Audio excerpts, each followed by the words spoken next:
Gente boa, olha só, eu vou ler aqui na carta aos Hebreus, carta aos que deviam continuar atravessando fronteiras de consciência, os hebreus, os andarilhos da fé, da viagem ininterrupta da consciência e que tinham voltado atrás.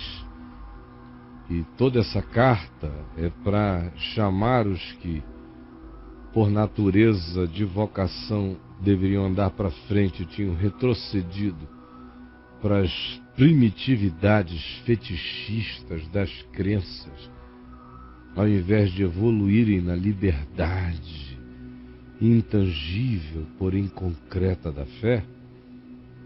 É a esses que se escreve. E aqui no capítulo 9, onde eu lerei, onde o argumento, justamente porque eles eram judeus e estavam retrocedendo para a religiosidade fetichista do templo, dos sacrifícios, dos bodes e touros, dos altares, é que o capítulo 9 nos fala acerca disso com as seguintes palavras, dizendo: ora, a primeira aliança, aquela de Moisés, também tinha preceitos de serviço sagrado e tinha o seu santuário terrestre, primeiro o tabernáculo, depois o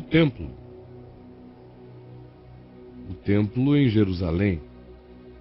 Com efeito, foi preparado o tabernáculo, que foi o lugar original desse ofício sagrado no deserto, cuja parte anterior do tabernáculo, onde estavam o candeeiro e a mesa e a exposição dos pães, se chama o santo lugar, porque quando se escreveu a epístola, o lugar ainda estava erguido em Jerusalém.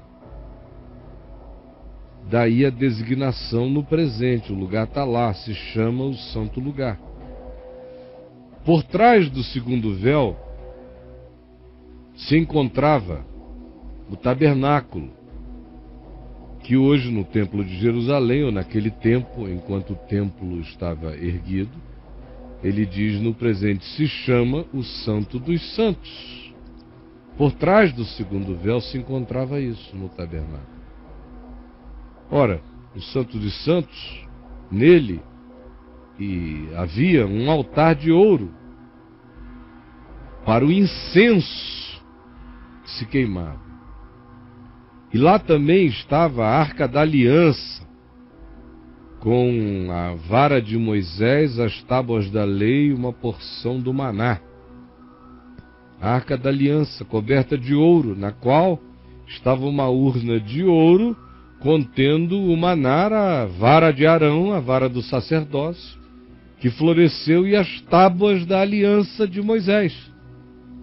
E sobre ela, a arca, havia as esculturas dos querubins de glória, que com a sua sombra cobriam o propiciatório, o lugar dessa oferenda, dessa oferta. Dessas coisas, todavia, não falaremos agora com vocês, pelo menos não falaremos pormenorizadamente.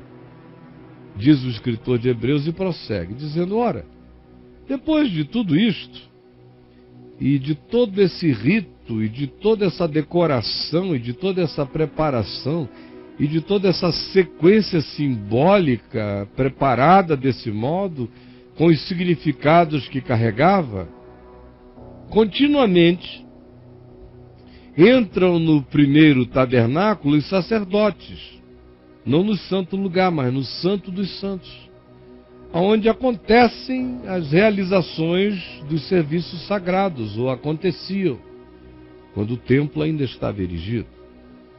Mas no segundo lugar, atrás do segundo véu, no ambiente mais íntimo, chamado de Santo dos Santos, Não havia movimento de rotinas em frequência.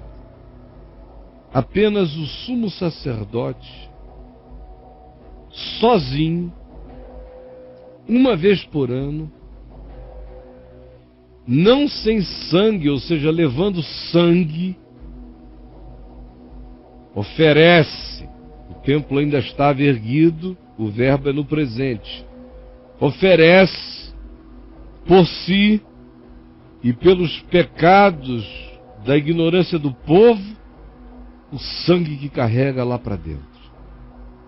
Querendo com isto dar a entender o Espírito Santo, por metáfora, por parábola, por analogia, por arquetipia, que ainda o caminho do santo lugar não se manifestou, porque enquanto a estrutura for aquela, o lugar íntimo de Deus não se manifestou para aquele que vive os continimentos, as divisões, as separações, as departamentalizações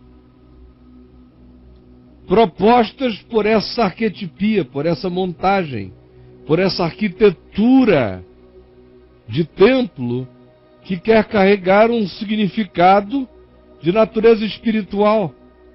O templo carregava a seguinte mensagem: o homem chega até aqui, o homem fica do lado de fora, no átrio. Os que penetram o santo lugar são alguns profissionais da representação dos que não entram. E os que entram no Santo dos Santos é um só, que faz isso uma única vez no ano, nesse lugar intimíssimo. Portanto, se diz, o Espírito Santo estava querendo dar a entender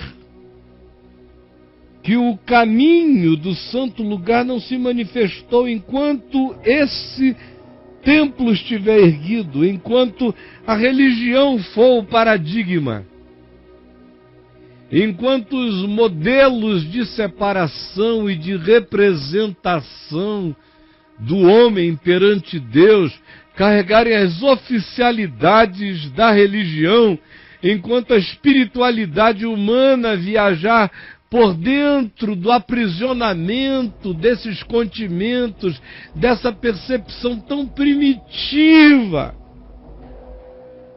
significa dizer, enquanto isso está erguido na consciência de alguém, enquanto esse é o paradigma da sua espiritualidade, nunca se manifesta nele a adoração profunda em espírito e em verdade. Porque a mente dele está toda contingenciada por aqui você entra, aqui você não entra, aqui só os especializados, ali só os que sabem, ali só os santos, ali só os que receberam tal autoridade. A religião funciona com esses cardinalatos da idade da pedra. E o escritor de Hebreus diz, enquanto a consciência é assim, não se manifesta o que já é. Não. Porque isto é uma parábola para a época presente. Nós estamos hoje vivendo o encontro dessas duas percepções, dos que já entenderam e transcenderam e dos que continuam contingenciados e presos. Tem gente adorando a Deus em espírito e em verdade, e tem gente na idade do templo. É uma parábola para a época presente. E segundo esta parábola, se oferecem assim hoje, nos cultos da religião, dons, sacrifícios, campanhas, barganhas, oferendas, trocas. Embora esses sacrifícios, oferendas, esses cultos, no tocante a solucionar a consciência com paz, seja num templo consagrado a Jesus, ou seja num terreiro consagrado a quem quer que se o tenha consagrado, nada disso traz paz à consciência.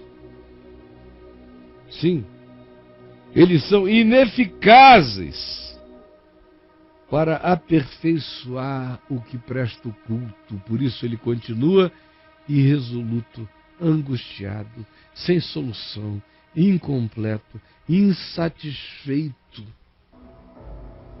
Não se completou do ser dele o caminho para dentro do Santo dos Santos em Cristo. Ele não encontrou ainda o descanso uma vez e para sempre no que Jesus está feito. A consciência dele não repousou na serenidade eterna de saber que todo escrito de dívida que havia contra ele foi rasgado e encravado definitivamente na cruz. Portanto, todo esse arcabouço, esse aparato com o qual você tenta se enganar nos tabernáculos da sua primitividade espiritual, são ineficazes para aperfeiçoar aquele que presta o culto, que só é aperfeiçoado na intangibilidade de uma consciência que amadureceu na fé, sem fetiches e sem barganhas, e adora a Deus em espírito e em verdade. Portanto, essa consciência entendeu que essas coisas não passam de ordenanças da carne, por isso não pacificam o espírito. São absolutamente relativas, por isso não planificam o ser. São só simbólicas, por isso não atendem à demanda de significado profundo da alma. São apenas cenários, não são essências. Por isso, não aperfeiçoam aquele que presta o culto. São só ordenanças da carne, baseadas somente em comidas, bebidas, ofertas, dinheiro, diversas abluções, impostas até o tempo oportuno da reforma que já houve. E aqui ele diz: a reforma já chegou. Quando ele prossegue, diz: quando, porém, veio Cristo, Jesus, como sumo sacerdote de bens já realizados, já consumados, já feitos, está consumado, está pago. Sim, quando veio Cristo, mediante o maior e mais perfeito tabernáculo, que não foi feito por mãos humanas, ou seja, não desta criação, mas o seu próprio corpo, o seu ser, o seu ente inteiro. Este é o tabernáculo do culto. Ele é o templo ambulante de Deus entre os homens, o santuário de Deus com os homens. Não por meio de sangue de bodes e de bezerros, ou de relatividades dessa criação, de simbolizações. Não, em Cristo as simbolizações acabaram. Mas pelo seu próprio sangue, Ele entrou no Santo dos Santos. Não que diante de Deus tem uma caixinha chamada Santo dos Santos, isso é uma simbolização para a percepção humana. Ele entrou no Santo dos Santos, Ele nos justificou, nos cobriu. Para não usarmos a linguagem do templo, Ele afirmou pela sua justiça a minha justiça, apesar da minha injustiça. De uma vez por todas, obteve para mim eterna redenção para além de toda questionabilidade. Estabeleceu a graça como bem absoluto no meu ser.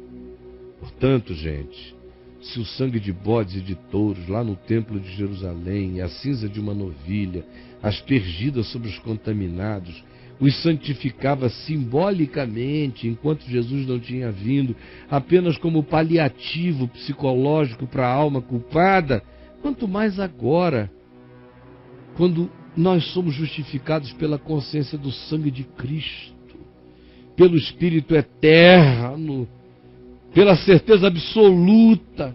Por que conscientes disso não servimos então ao Deus vivo,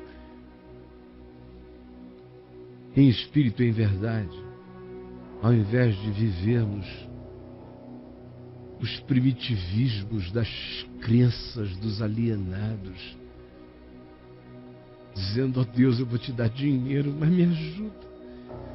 Eu vou te dar uma grana, Senhor, mas, por favor, não esquece de mim. Eu vou fazer essa campanha 30 dias, vai ser meu sacrifício, minha renúncia, mas não esquece de mim. Eu vou subir o Monte Gerezim, mas não esquece de mim. Eu vou subir o Monte Sião, mas não esquece nem de mim, nem da vovó, nem do João. Ai, gente,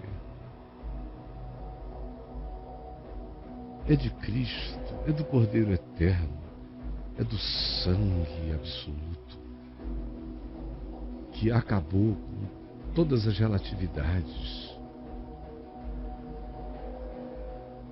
É dele que estamos falando. Isso aqui se diz que a consciência não vai encontrar paz enquanto quiser as soluções de bodes e de touros, enquanto quiser se satisfazer com as mecânicas litúrgicas do templo, enquanto imaginar que a obra de Deus consiste numa magia de sequências espirituais e não no que Jesus fez, consumou e acabou definitivamente na cruz. Tetelestai, está pago, está consumado. É por isso que você sofre, porque bodes e touros não vão lavar você. Porque os cultos das suas oferendas são apenas cenografias e presépios de representações desejosas de paz, mas culposas de um coração que não se apropria nunca da única realidade concreta. A única coisa concreta para quem fala de Deus é tomar posse pela fé de bens não concretos, espirituais. Mas você só se apropria disso pela fé, porque assim como a minha mão está para o meu corpo, a minha fé está para o meu espírito. É com a fé que eu tomo posse dos bens imateriais do espírito, da paz, da convicção, da certeza de que foi feito para sempre e não tem repetição. Eu não serei mais repetido. Em Cristo eu estou acabado para a vida eterna. Eu estou completo. Eu estou coberto. Na história eu continuo crescendo de relatividade para maturidade, mas em Cristo eu já sou quem eu fui feito para ser. É por isso que eu não desisto, deixando coisas que para trás ficam, eu prossigo para o alvo, para ser quem em Cristo eu já sou. E sei que fui chamado para ser. Por favor, ó Espírito Santo, tem tanta gente servindo a Jesus sem paz. Tem tanta gente que quer encontrar Deus no templo, quer encontrar Deus na organização, na instituição, nas sequências litúrgicas, nas novenas, nos ritos, nas oferendas, nas catedrais e nos terreiros. Tanta gente querendo segurar a Deus em algum pedaço de coisa, ou prender Deus a um contrato. Por favor, Jesus, que o Espírito Santo nos salve de tamanha idiotice a qual temos estado presos, e que Ele nos convença agora de que tudo já está feito, que todos podem orar, todos podem receber, todos podem ser curados, tudo é de graça, não há preço humano nenhum a ser oferecido como barganha. Já está tudo pronto, eu só tenho que tomar posse. O resto vai ser desenvolvimento da minha vida grata diante de Ti, nada além disso. Por favor, Jesus, demole os altares da burrice espiritual na nossa mente. Tira o véu dessa burrice do nosso entendimento e quebranta-nos hoje, amolece-nos na graça e no entendimento. E ajuda-nos a perceber que enquanto estiver esse tabernáculo erguido na cabeça da gente, a graça não se manifesta. Enquanto a gente, tendo sido iluminado, prefere todavia a sombra e não a luz, a graça não se manifesta na gente. Enquanto a nossa segurança é o símbolo e não Jesus, a graça não se manifesta na gente. Ajuda-nos a entender isso, por favor. É o que eu te peço agora, em nome de Jesus. Amém. E amém.